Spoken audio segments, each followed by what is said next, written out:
Editorial ObserverThe National Memorial for Peace and Justice represents America's first major effort to confront the vast scope of the racial terror inflicted on African Americans in the South. CreditAndrea Morales for the New York Times. The carnivals of death where African American men, women and children were hanged, burned and dismembered as cheering crowds of whites looked on were the cornerstone of white supremacist rule in the Jim Crow-era South.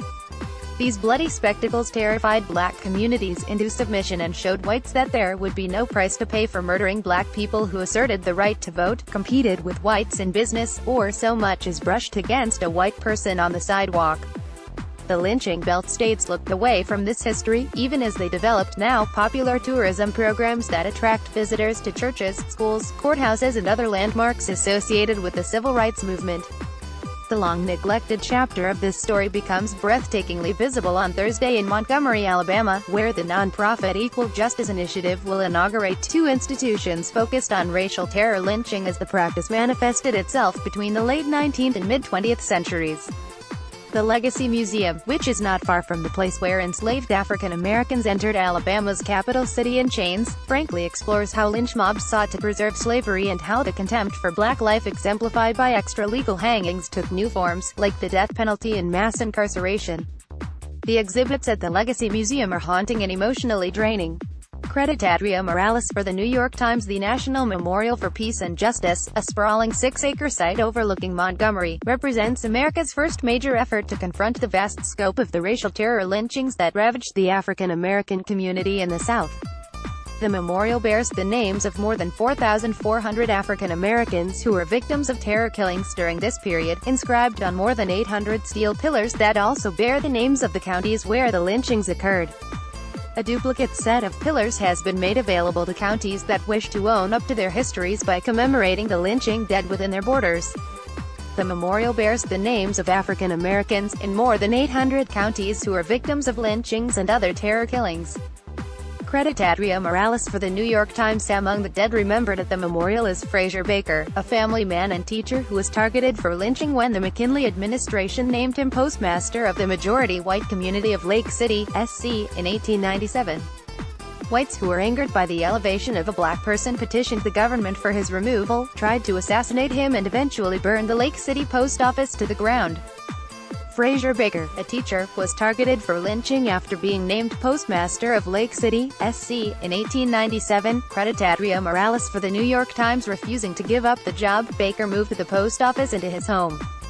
During the early morning hours of February 22, 1898, a mob set fire to the Baker home and fired a hail of bullets as the family tried to flee. Baker and his infant daughter, Julia, were killed.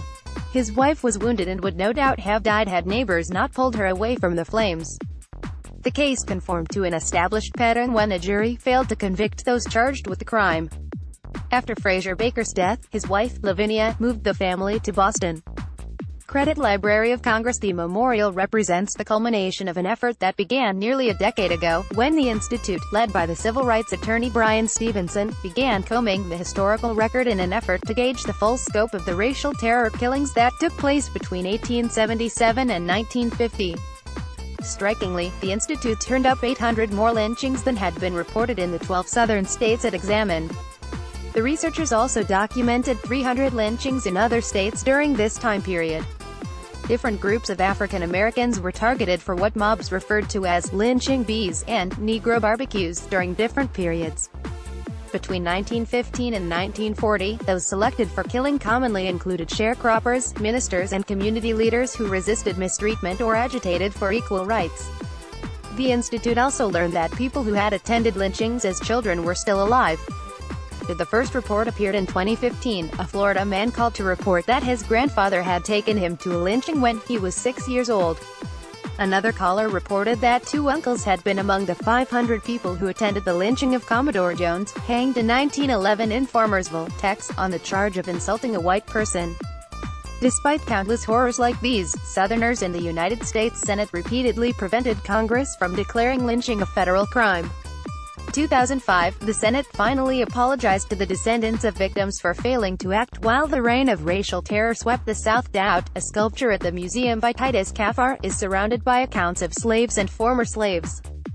CreditAndrea Morales for the New York TimesThe Museum and Memorial in Montgomery are necessary first stops for a civil rights tour of the South. They vividly illustrate the terrorism that enforced the Jim Crow regime into the mid-20th century.